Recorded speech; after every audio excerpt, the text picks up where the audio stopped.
The Power of Now. This video is based on key insights from the book The Power of Now by Eckhart Tolle. Chapter 1, You Are Not Your Mind. Eckhart Tolle tells a story about a beggar who sat on a big box for many, many years, asking people for money. One day, a stranger asked him if he ever looked inside the box. The beggar said no, thinking it was empty. The stranger encouraged him to look, and when the beggar finally opened it, he was amazed to find it full of gold. Tolle explains that he is like that stranger, telling us that the real treasure isn't outside us but deep inside ourselves. He says that even people with lots of money are like beggars if they haven't found the true happiness and deep peace that comes from within. They keep looking outside for little bits of happiness or safety, not realizing they already have a huge treasure inside them. Tolle clarifies that enlightenment isn't some strange, impossible goal. He says it's simply feeling connected to your true self, something deep and lasting that is part of you but also bigger than you. It's like finding who you really are underneath all the labels and ideas you have about yourself. When people don't feel this connection, they feel separate and alone, which causes fear and problems in their lives. Tolle likes how the Buddha described enlightenment as just the end of suffering. It's about finding a natural state of peace that's already there. He talks about this deep inner self using the word being. Tolle explains that being is the life energy that is always present, inside every person and everything. It's our truest nature. You can't really understand it just by thinking about it, you have to feel it. Tolle says you feel being when your mind becomes quiet, especially when you pay full attention to the present moment, right now. Feeling this deep connection is what enlightenment is all about. Tolle prefers the word being instead of God, because the word God often makes people think of a specific person or idea outside themselves. Being, he feels, is more open and points to the life you can feel inside yourself right now. What stops most people from feeling this inner peace and connection? Tolle says the biggest problem is getting stuck in our own heads, identifying too much with our thoughts. Our minds are almost always busy thinking, remembering the past, or worrying about the future. This non-stop thinking makes it hard to find the quiet place, inside, where we can connect with being. It also creates a false idea of who we are, which Tolle calls the ego, and this false self brings fear and unhappiness. Thinking all the time is like putting up a screen between us and ourselves, between us and other people, and between us and the world. It makes us forget that deep down, we are all connected. Tolle points out that constant thinking is like an addiction. We feel like we can't stop, even though much of the thinking is pointless, repetitive, and often negative, draining our energy. He asks if we have an off button for our thoughts. If we can't choose to stop thinking, then our mind is controlling us, like we are its slave without even knowing it. The way to become free, Tolle suggests, is to realize that you are not just your thoughts. You are the awareness watching the thoughts. He encourages people to start listening to the voice in their head as often as possible, noticing the repeating patterns without judging them. Just by noticing the thoughts from a distance, as a witness, we start to connect with a deeper part of ourselves. This makes the thoughts lose their power over us. When we watch our thoughts, Tolle explains, they start to quiet down, and we experience short gaps of silence in our mind, moments of no mind. At first, these gaps might only last a few seconds, but with practice, they get longer. In these moments of quiet, we feel a deep stillness and peace inside. This is the beginning of feeling our natural connection to being. Tolle emphasizes that this isn't about losing consciousness or becoming zoned out. It's actually about becoming more awake, more alert, and fully present. Another way Tolle suggests creating these gaps in thinking is simply by focusing very hard on the present moment, the now. He recommends practicing this during everyday activities.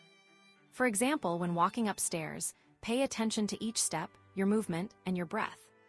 When washing your hands, notice the feel of the water, the smell of the soap, and the movement of your hands. By giving our full attention to simple things, we pull our awareness away from constant thinking and create moments of peaceful alertness. Tolle says the main sign that we are succeeding in this practice is how much peace we feel inside. He believes that learning to step back from being controlled by the mind is the most vital step towards finding inner truth and enlightenment. Tolle explains that our mind is a useful tool, like a hammer or a computer. It's good for solving problems and figuring things out. But the problem is, most of the time, we don't use our minds use us. We get lost in thinking, and we believe that we are our thoughts. This creates a false self, the ego, which is always worried about the past or the future and barely notices the present moment. Tolle states that the key to liberation and true happiness is found only in the present moment, but we can't access it as long as we are completely lost in our thoughts. Enlightenment, according to Tolle, doesn't mean getting rid of our ability to think. It means rising above the constant, useless chatter in our heads. When we are more enlightened, we can still use our minds when we need to, often even better than before, because our thinking becomes more focused. We use it for practical tasks, but we are free from the compulsive inner talking, and we feel an inner stillness. Tolle points out that real creativity, whether in art or science, doesn't come just from thinking.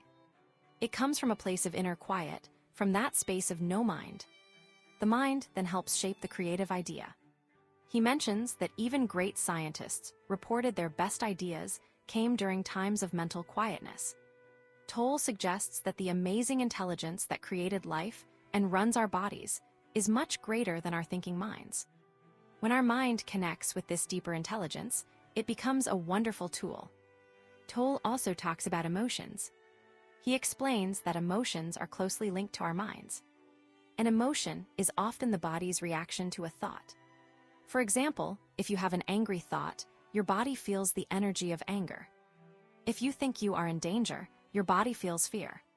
Tolle says that sometimes we don't even realize what we're thinking until we notice the emotions we are feeling.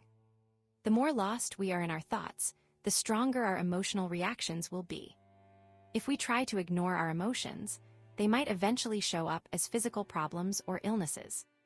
To understand ourselves better, Tolle advises us to pay attention to our emotions by feeling them directly in our body. He says that if our thoughts and feelings seem to disagree, the emotion is usually showing us the deeper truth about how we feel at that moment. Learning to watch our emotions without getting carried away is similar to watching our thoughts. We become the observer, the calm presence watching the emotion. This helps us understand feelings that might have been hidden or unconscious before. He suggests asking ourselves often, "What's going on inside me right now?" And then just watching and feeling without analyzing.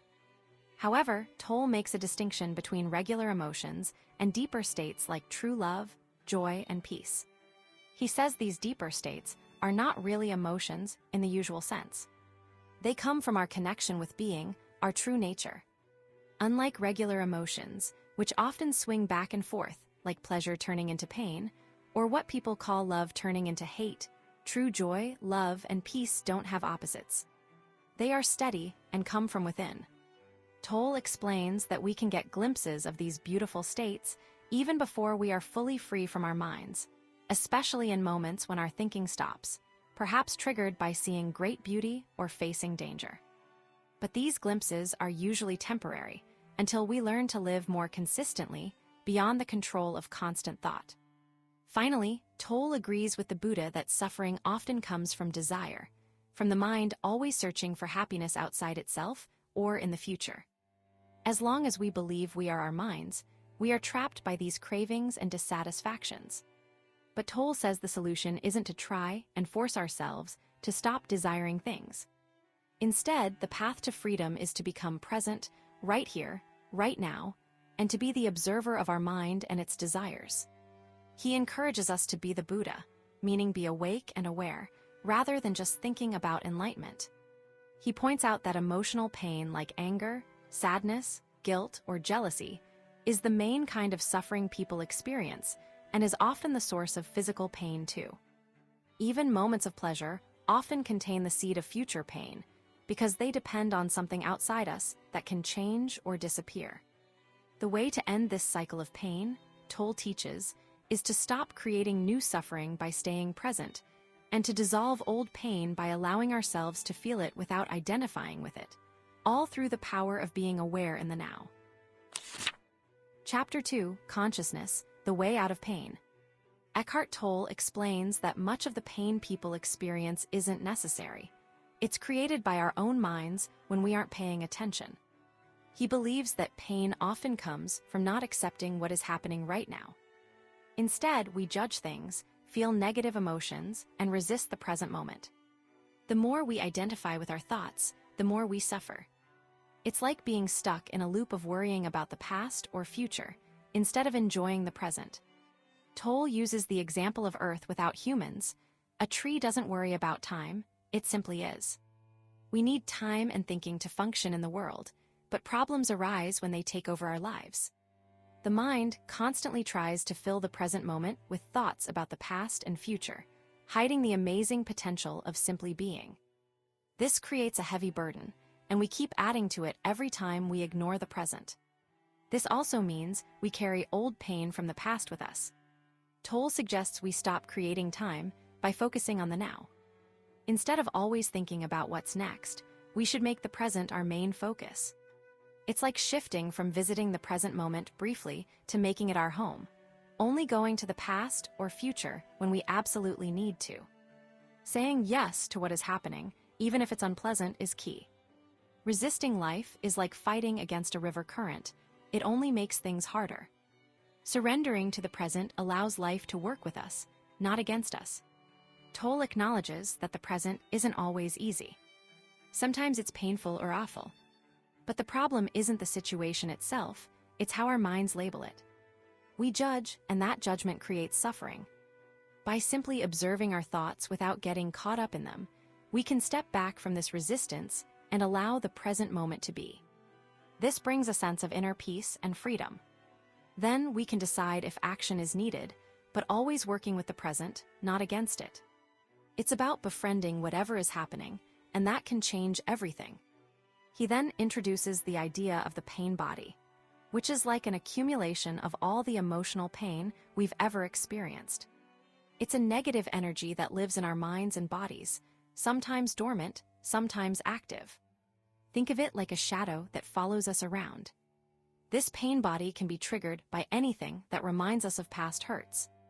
It wants to survive, so it tries to take over our thoughts and feelings, making us feel negative and even destructive.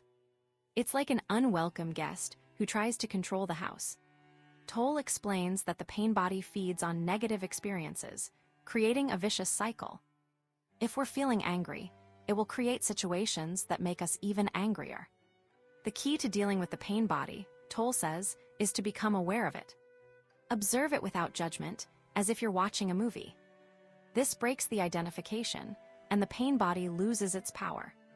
It's like shining a light on a monster, it disappears. Consciousness transforms the pain. He uses a quote from St. Paul, explaining that bringing something into the light makes it become light itself. The pain body is afraid of consciousness because it needs us to be unaware to survive. Tolle emphasizes that we don't need to fight the pain body, just observe it. Accepting it as part of what is happening right now is enough. Tolle further explains that the ego is deeply connected to this pain. The ego, our sense of self based on thoughts and possessions, is actually afraid of death. It constantly seeks things to identify with: money, success, relationships, to feel complete. But these things never truly fill the void. It's like trying to fill a bucket with holes. This fear of death drives much of our behavior, making us defensive and competitive. We desperately try to be right, because being wrong feels like a threat to our ego. Tolle suggests that true power comes from within, from connecting to our deeper self, not from external things. He encourages readers to notice any defensiveness within themselves, and to realize that they are defending an illusion. Finally, Tolle describes how the pain body originates from a sense of incompleteness. We try to fill this emptiness with external things, but it never works. He suggests dying before you die, letting go of all attachments and realizing that our true self is not defined by possessions, achievements, or relationships. This is how we find peace and freedom from fear. To overcome the pain body, Tolle advises focusing attention on the feeling, acknowledging it, and observing it without getting lost in thought. By becoming the watcher, we break the identification and allow the pain to transform into consciousness. Chapter 3, Moving Deeply into the Now. Eckhart Tolle begins by addressing a common feeling, the belief that a lot more learning is needed before someone can truly understand themselves and find spiritual peace. He quickly turns this idea around, explaining that the core issue isn't about gaining more knowledge, but about understanding a simple truth. Our problems come from identifying too strongly with our minds. He uses an analogy of trying to understand sanity by studying madness.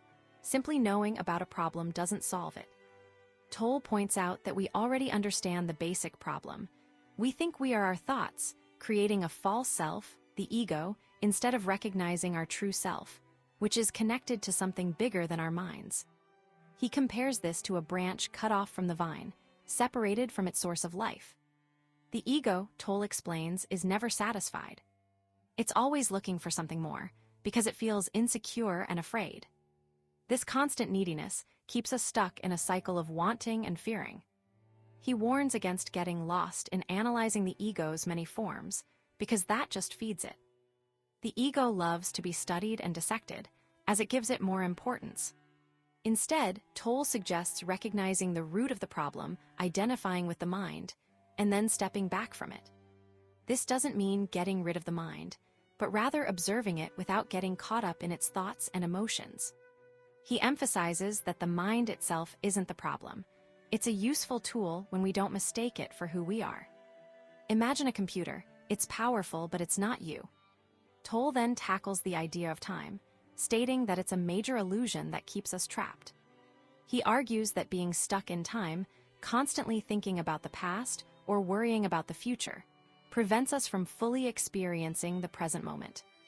He uses the image of a fish trying to fly to illustrate how difficult it is to break free from what we're used to. The key, he says, is to end the delusion of time. When we identify with time, we're constantly seeking fulfillment in the future or trying to recreate the past, instead of appreciating what is right now.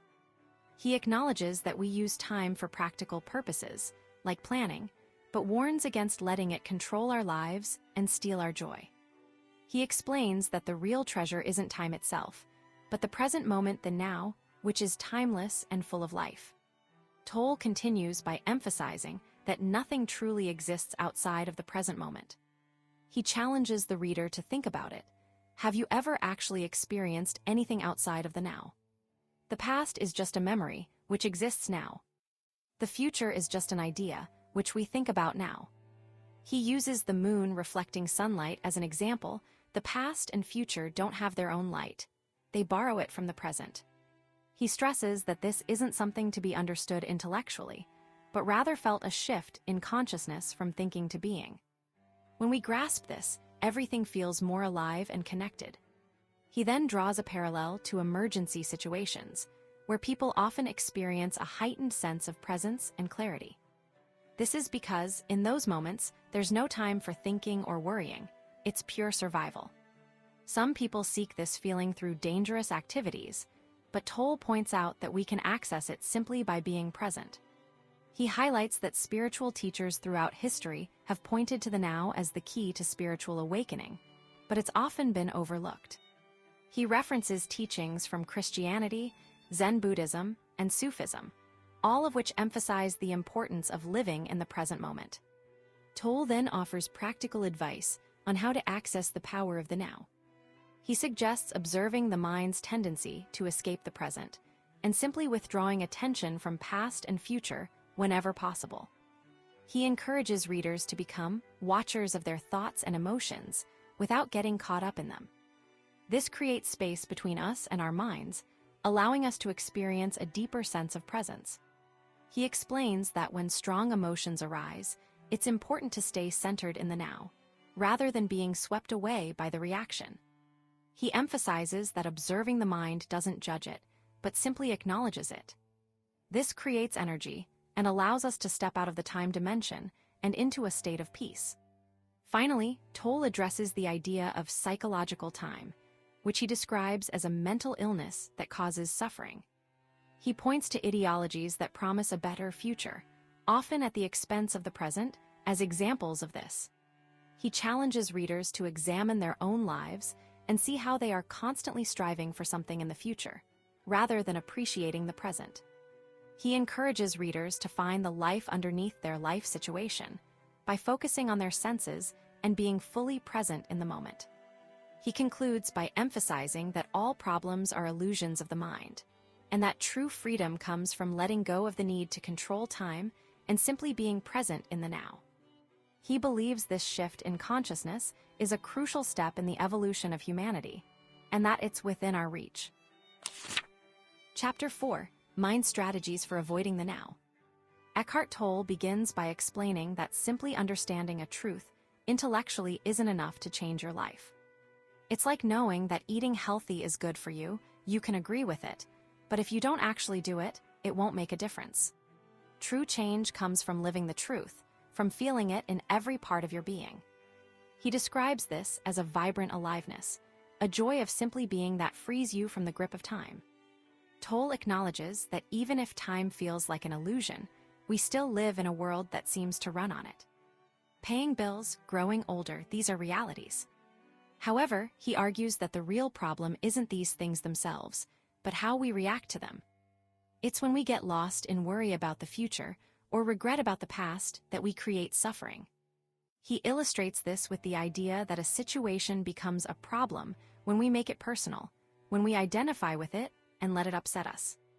Losing ourselves in time is, in essence, losing touch with our true selves. The author explains that becoming free of time isn't about escaping life's realities, but about transforming our consciousness. It's about no longer needing the past to define who we are or the future to give our lives meaning. Tolle suggests this shift can happen dramatically for some, often during intense suffering when they surrender to the present moment. But for most, it's a gradual process of practice. He uses the analogy of learning to swim.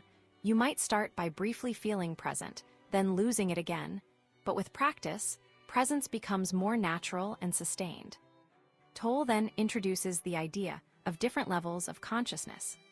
He compares it to sleep, where we move between dreaming and dreamless sleep. In waking life, most people fluctuate between ordinary unconsciousness, being lost in thought and emotion, and deep unconsciousness, a state of intense suffering when things go wrong. Ordinary unconsciousness isn't necessarily unhappy, but it's characterized by a constant low-level unease, a feeling of something missing. People often try to numb this feeling with distractions like food, work, or entertainment, but these only provide temporary relief. He explains that this unease intensifies into deep unconsciousness when we face challenges or threats. This is when we become overwhelmed by negative emotions like anger or fear. Tolle emphasizes that how we handle challenges reveals our level of consciousness. A conscious person uses challenges as opportunities for growth, while an unconscious person gets pulled deeper into suffering. He uses the example of someone facing a difficult situation. A conscious person will observe their reactions, while an unconscious person will be the reaction. Tolle points out that many people are constantly seeking something: happiness, fulfillment, success, and this very seeking creates a sense of restlessness and dissatisfaction. He references a Native American chief who observed that white people always seem to be looking for something, appearing mad in their constant unease.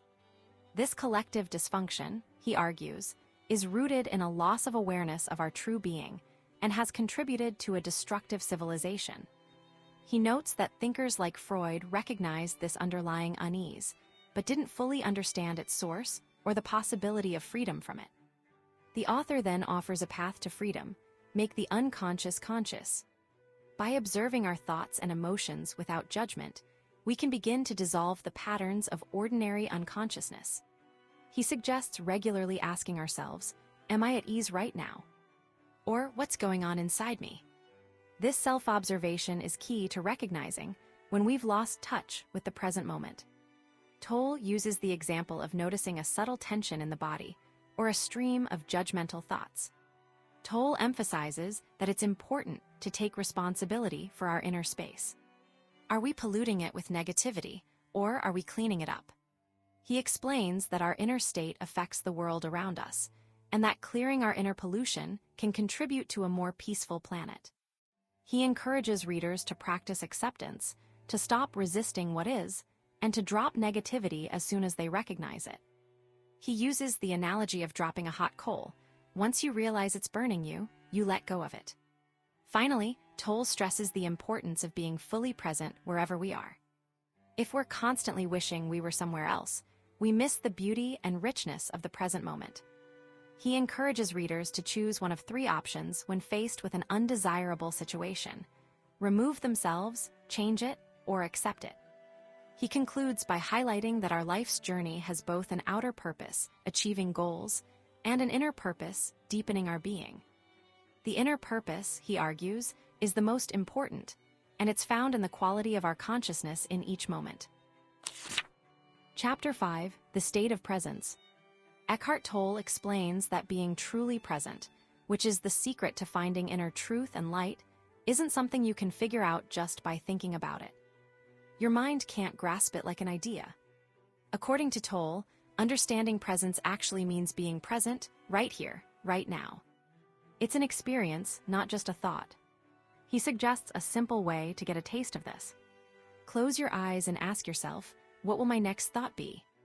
Then wait alertly, like a cat watching a mouse hole, to see what thought pops up. Tolle points out that when you do this, you often find a gap, a moment of quiet alertness before any thought appears. In that gap, you are present. You are still inside, but very awake. As soon as your attention drops, the usual stream of thoughts rushes back in, and you lose that stillness. To make this state of presence more common in everyday life, Tolle advises feeling deeply connected within yourself.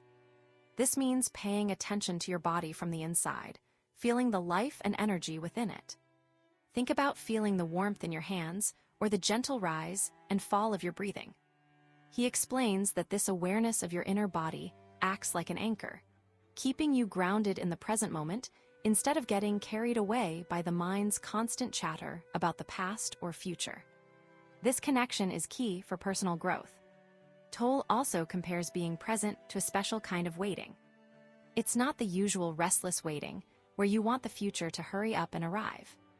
Instead, it's like the waiting Jesus described in stories, like a servant waiting attentively for their master's return, not knowing when they'll arrive but staying awake, still, and ready. In this state, all your attention is focused on the now. There's no room for worrying, daydreaming, or planning. There's just a calm, alert awareness.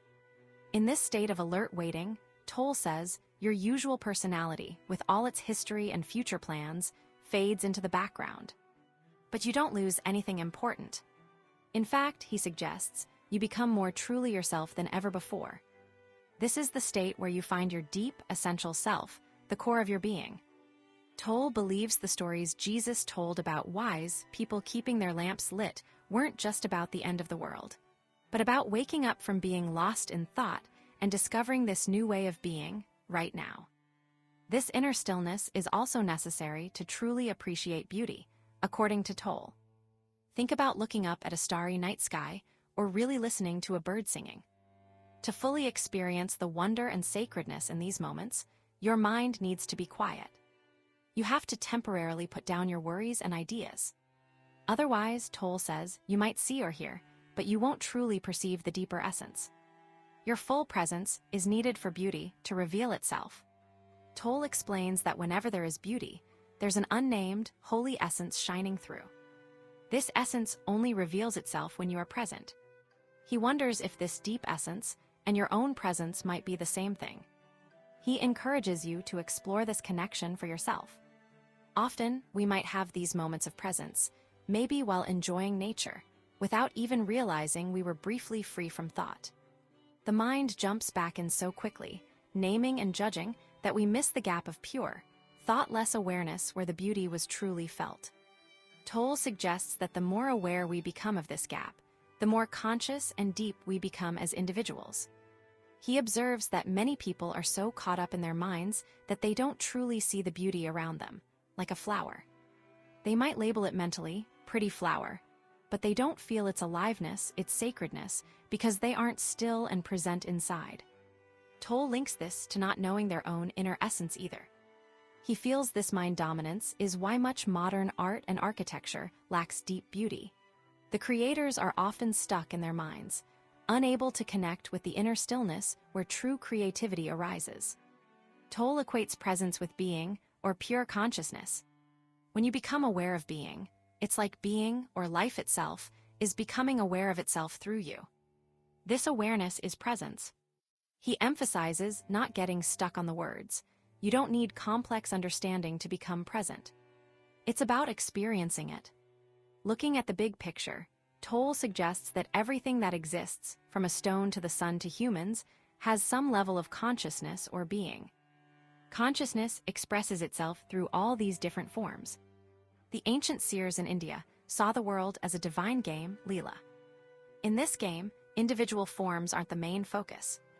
Consciousness takes on forms, sometimes getting so complex, like in humans, that it forgets its true nature and gets lost in the form, identifying completely with thoughts, feelings, and the physical body. This is where the ego, fear, and suffering come from, according to Tolle. However, Tolle sees this apparent dysfunction and the suffering it creates as part of the process. The pressure eventually forces consciousness to wake up from the dream of being just a form. It rediscovers itself, but now on a deeper, more conscious level. He compares this to Jesus' story of the lost son returning home, changed and deepened by his experiences. Tolle believes that every time you watch your mind without judgment, you help consciousness awaken from its identification with thought forms. This watching strengthens the quiet observer within you, pure consciousness, and weakens the hold of noisy thoughts. This personal practice, he suggests, is part of a larger awakening for humanity. Tolle warns that the collective human mind, stuck in its egoic patterns, is dangerously destructive. If consciousness doesn't shift towards presence, humanity faces increasing chaos and suffering. Relying on things like drugs or alcohol to escape the mind only provides temporary relief and prevents the deeper shift needed for true liberation and growth. He believes humanity must evolve beyond the current mind-dominated state to survive. But Tolle sees hope. The fact that people are reading and discussing these ideas is a sign that this new consciousness, this state of presence, is starting to emerge more widely. He stresses that this isn't about him teaching something personal. It's consciousness listening to itself. The words are just pointers. Silence, he adds, is an even better way to connect with presence. By paying attention to the silence between sounds or underneath noise, you create stillness within yourself. Only your inner stillness can recognize the silence outside. This, Tolle says, is the living experience of presence, the source of truth and light. If the word presence doesn't resonate, Tolle suggests using the word Christ. He uses it not to mean a specific person, but as a symbol for your own inner divinity, your true self or God essence. The difference is that Christ refers to this inner divinity whether you're aware of it or not, while presence means that divinity has awakened within you. Tolle points out that this inner Christ reality exists outside of time. When Jesus said, "Before Abraham was, I am," he was speaking from this timeless dimension of presence, not just about living a long time ago. God's own statement in the Bible, "I am that I am," also points to this timeless now. Therefore, Tolle explains, the second coming of Christ isn't about a person returning, but about a shift in human consciousness, moving from being lost in time and thinking to living in the awakened state of presence, the pure consciousness of the now. If an awakened being were to appear, Tolle says, they could only point you back to the truth, the divine presence, the eternal life that is already within you, here and now. He advises against personalizing Christ or any enlightened figure. Truly awakened individuals, he says, are simple and ordinary, without the need to defend a false self or ego. You are drawn to such a teacher because their presence resonates with the presence already awakening within you. Darkness cannot recognize light, only light recognizes light. Tolle cautions against believing the light is only outside you or comes through just one person. Exclusivity comes from the ego. Instead, Tolle recommends using the presence of a teacher or a group to help you recognize your own deeper identity beyond name and form, and to intensify your own presence. Group work can create a powerful energy field that helps everyone become more present and contributes to freeing the collective human mind. However, he warns against becoming dependent on a teacher or a group.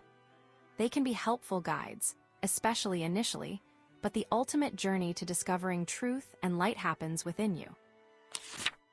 Chapter 6: The Inner Body. Eckhart Tolle guides readers on a journey to understand what being truly means, acknowledging it's a concept the mind struggles to grasp. He uses a clever example, asking a fish to define water. Just as a fish is surrounded by water and wouldn't understand a description of it, humans are immersed in being and find it hard to define. Tolle emphasizes that being isn't something to be figured out intellectually. It's something to be felt as a deep sense of I am beyond labels and forms. This feeling, he explains, is the key to enlightenment and true freedom. This freedom isn't just about feeling good. It's about breaking free from the illusion that we are limited to our bodies and minds. Tolle calls this the illusion of the self, a core mistake that leads to fear and suffering. Imagine building a house on sand. It's unstable and will eventually fall. Similarly, building your identity solely on your physical form and thoughts creates a fragile sense of self, constantly threatened by change and loss. True freedom comes from realizing you are something much deeper and more lasting than that. He connects this to the idea of sin, not as a judgment, but as the suffering we cause ourselves and others when we act from this limited, ego-driven perspective. Tolle cautions against getting stuck on words, explaining they are simply tools to point towards a deeper reality, like a signpost. You can study a menu all day, but you won't truly know the taste of the food until you actually eat it. Similarly, endlessly talking about God or enlightenment won't bring you closer to the experience itself.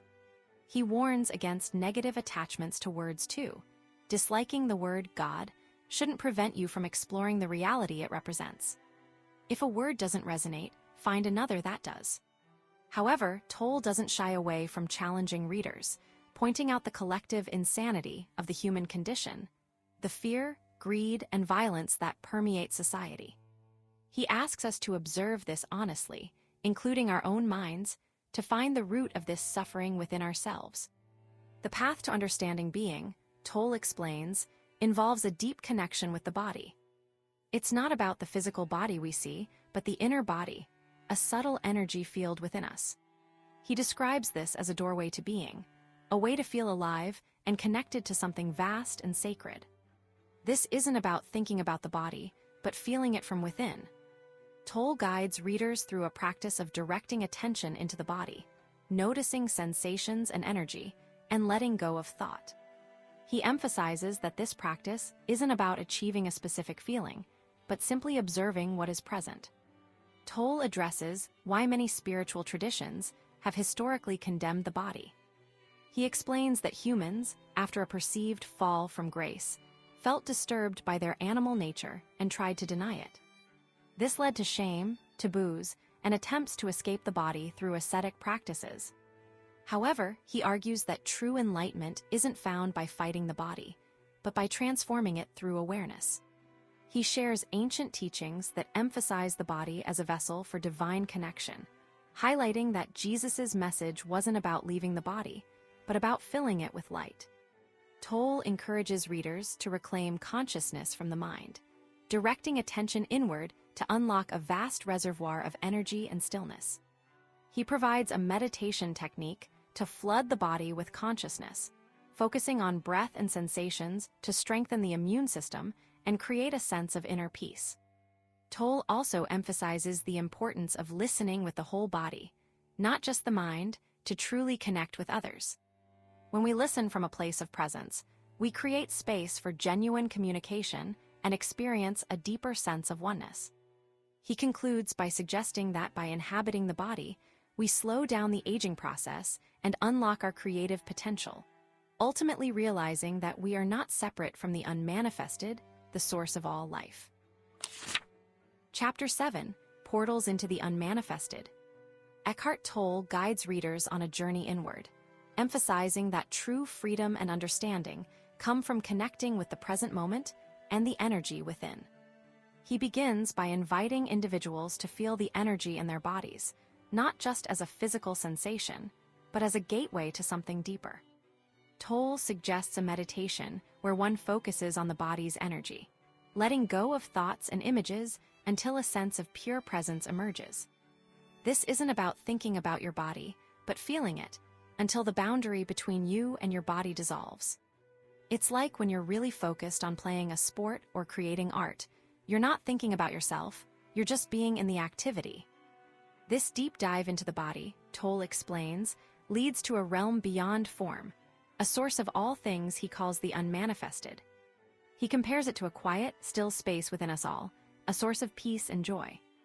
When we're present, we become more open to this inner light, realizing it's not separate from who we are, but part of our very essence. Imagine a clear window. When it's clean, light shines through easily. Our presence is like that clean window, allowing the light of consciousness to flow. Tolle then addresses the connection between this unmanifested and the concept of Kai, a universal life energy in Eastern traditions. He clarifies that the unmanifested isn't Kai itself, but the source of Kai.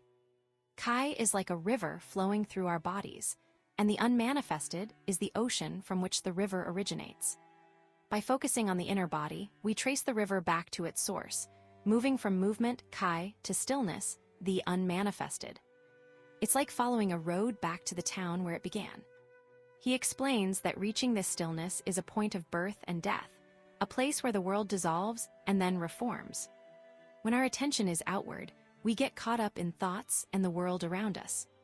But when we turn inward, we remember our source and return home to this stillness. It's like closing your eyes for a moment and remembering where you truly belong. Tolle encourages readers to carry this awareness throughout their lives, feeling the inner body and stillness even during everyday activities. This constant connection, he says, is the path to enlightenment, a state of being connected to the source of all things. Tolle further explains that the unmanifested isn't separate from the world, but within it, the life force in everything. He uses the analogy of dreamless sleep, where we merge with the unmanifested every night, drawing energy for our waking lives. However, we usually don't experience this consciously. He emphasizes that true liberation comes from entering this realm consciously, not just through sleep. He references Jesus' teaching that knowing the truth sets you free, highlighting that this truth isn't just an idea, but a direct experience of eternal life beyond form. He then introduces other portals to the unmanifested, including the now, silence, and space. The now is crucial because you can only be fully present in the current moment. Silence allows the mind to quiet, and space reminds us that everything is ultimately empty and interconnected. Tolle uses the example of listening to sounds. The silence between the sounds is just as important as the sounds themselves. Similarly, he points out that even solid matter is mostly empty space, reminding us that form is an illusion. By focusing on these spaces, the silence between sounds, the emptiness within matter, we can access the unmanifested. Tolle stresses that love isn't a portal itself, but what flows through the portal once it's open. Love arises from the realization of oneness, and it's impossible to experience true love without first connecting to this deeper source. He concludes by emphasizing that the unmanifested is always present, and that by opening ourselves to it, we can live with peace, joy, and a deep sense of connection to all things. It's a reminder that the greatest journey isn't outward, but inward, to the stillness and vastness that resides within us all. Chapter 8, Enlightened Relationships. Eckhart Tolle begins by addressing a common belief, that finding true happiness requires a romantic partner. He acknowledges the idea that a relationship completes us, but gently challenges this notion. Tolle explains that seeking fulfillment outside of ourselves, in another person or future event, is a core mistake. He emphasizes that salvation, or true peace and fulfillment, isn't something we find somewhere else or at some other time. It's available right now, in this very moment. He then dives deeper into what salvation truly means. It's not about getting things or fixing problems, but about discovering a deep sense of joy and peace within ourselves, a joy that doesn't depend on external things. Tolle uses the example of people chasing pleasure or trying to feel secure through possessions. They believe these things will make them happy, but the happiness is always short-lived, leading to a constant search for something more. This is like chasing a rainbow, always just out of reach. True salvation, according to Tolle, is realizing that we are already complete, already connected to something larger than ourselves, and free from the constant need for more. It's about knowing ourselves as part of a timeless, universal life force. Tolle points out that our minds often tell us we can't be happy right now, that we need to change or achieve something first. This is the biggest obstacle to peace. We think we need time to fix ourselves, but Tolle insists that the present moment is the only place where we can find freedom. It's like trying to find your glasses while looking for your glasses. You already have them on your head. We find this inner peace by realizing we already have it. We don't need to seek God, we are connected to God. He stresses that any situation can be a doorway to this realization. Whether you're alone or in a relationship, the key is to fully embrace the present moment. There's nothing we need to do to get closer to peace. We simply need to be present.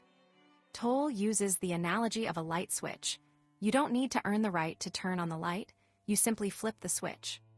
Similarly, peace is available to us right now, if we choose to access it. Tolle then shifts the focus to relationships, specifically romantic ones. He explains that most relationships are flawed because they're based on ego, our false sense of self. When we're in love, it feels amazing, but that feeling often fades as conflicts and disappointments arise. He describes how many relationships become a cycle of love and hate, a dramatic roller coaster that people can become addicted to. This drama, he suggests, makes them feel alive, but it's ultimately a distraction from true peace. He clarifies that true love isn't about intense emotions or needing another person to complete us. It's a state of being, a deep connection that arises from a place of inner peace. Tolle explains that the negative aspects of relationships, jealousy, control, anger, stem from our own insecurities and unmet needs. We project our pain onto our partner, creating conflict. He emphasizes that we can't truly love someone else until we've learned to love ourselves, to accept ourselves fully, flaws and all. Tolle then discusses addiction and the search for wholeness. He explains that we often seek relationships to fill a void within ourselves, to escape feelings of fear, lack, and incompleteness. He uses the analogy of a man and woman seeking to become one, a longing for wholeness that manifests as physical and emotional attraction. However, he cautions that seeking wholeness through another person is a mistake. It's like trying to fill a bucket with a hole in the bottom. It will never be full. He explains that the ego, our false sense of self, is always seeking validation and fulfillment from external sources. It's never satisfied, constantly needing more.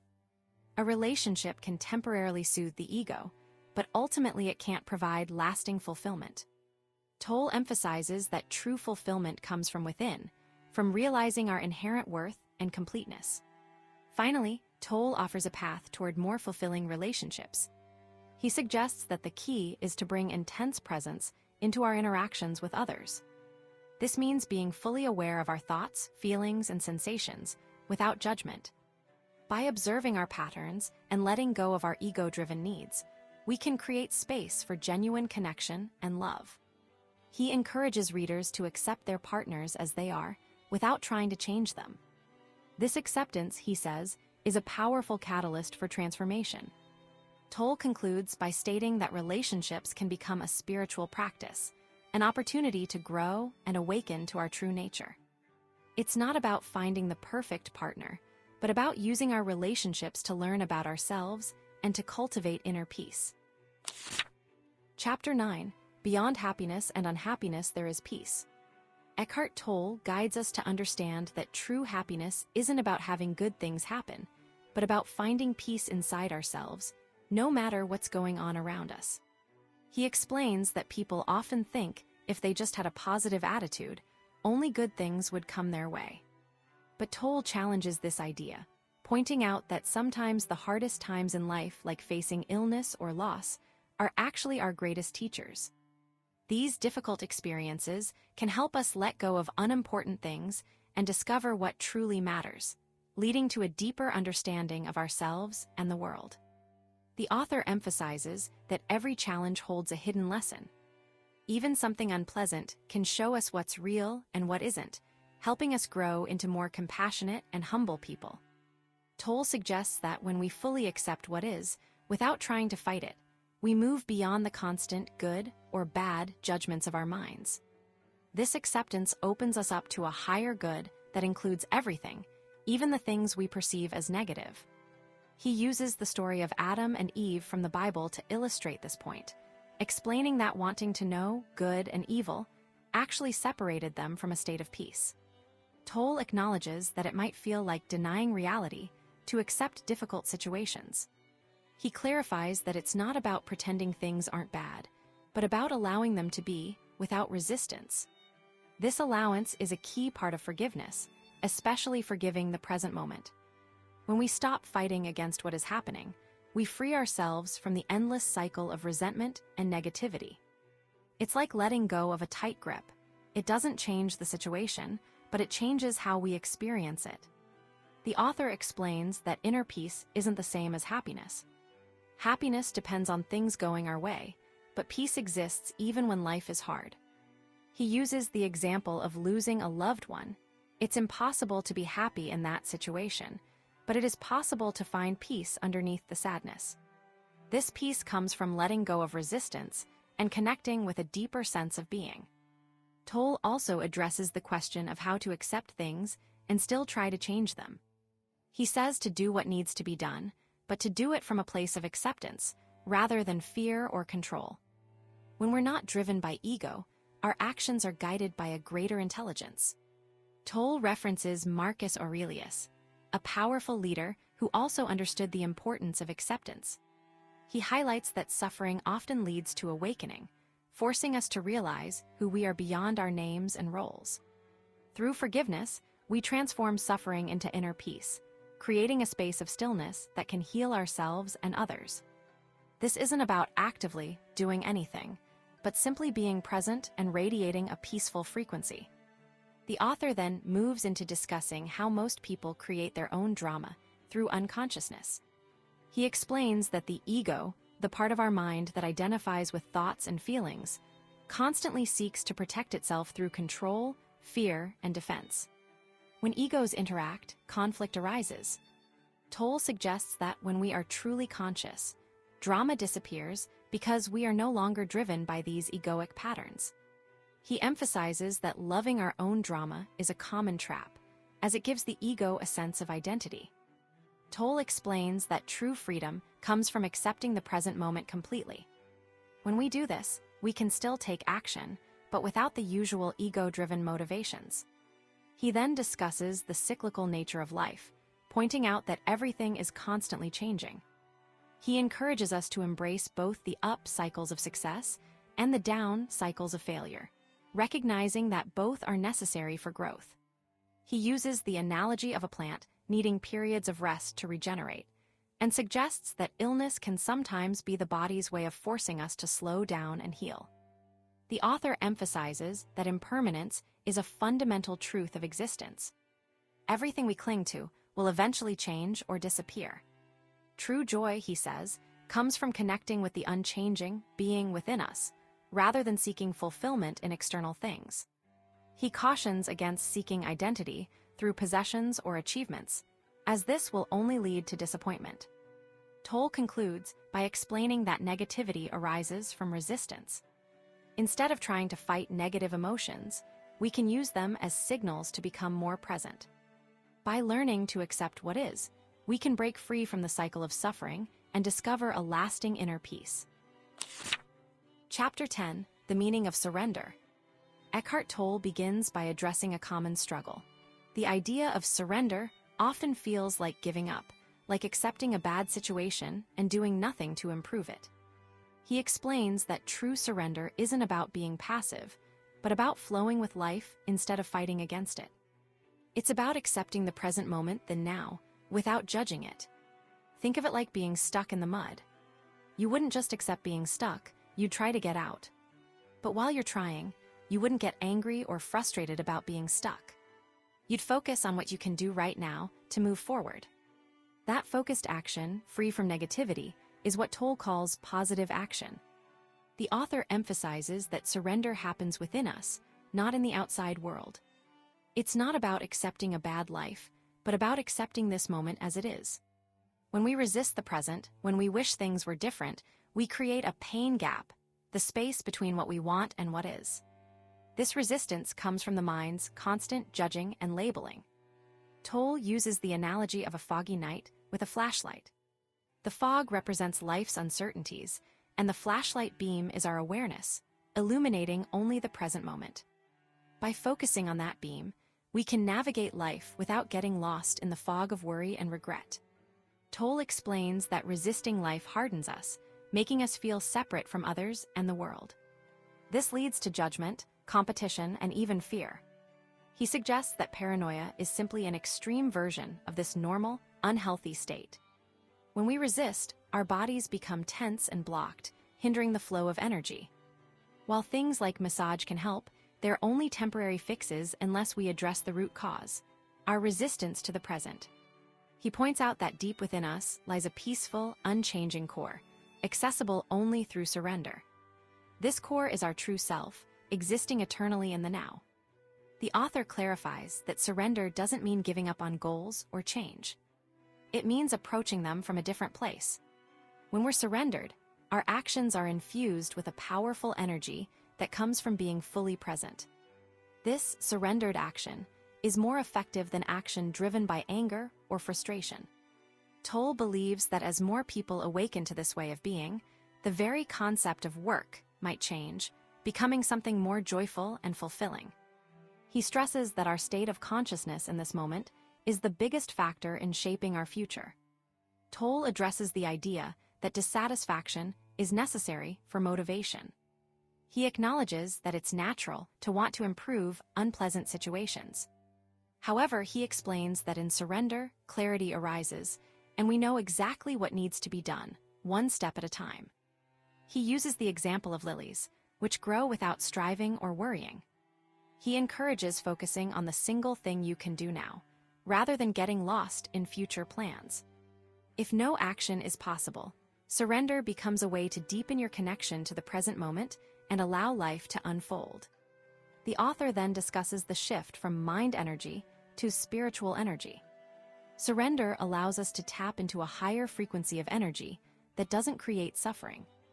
This energy transforms our relationships, our actions, and ultimately the world around us. Tolle references Jesus' statement about the gentle inheriting the earth, suggesting that this peaceful energy is the key to a sustainable future. He explains that the ego thrives on separation and fear, while spiritual energy fosters connection and peace. Tolle tackles the question of how to surrender in difficult relationships, particularly when someone is manipulative or abusive. He emphasizes that surrender doesn't mean allowing yourself to be mistreated.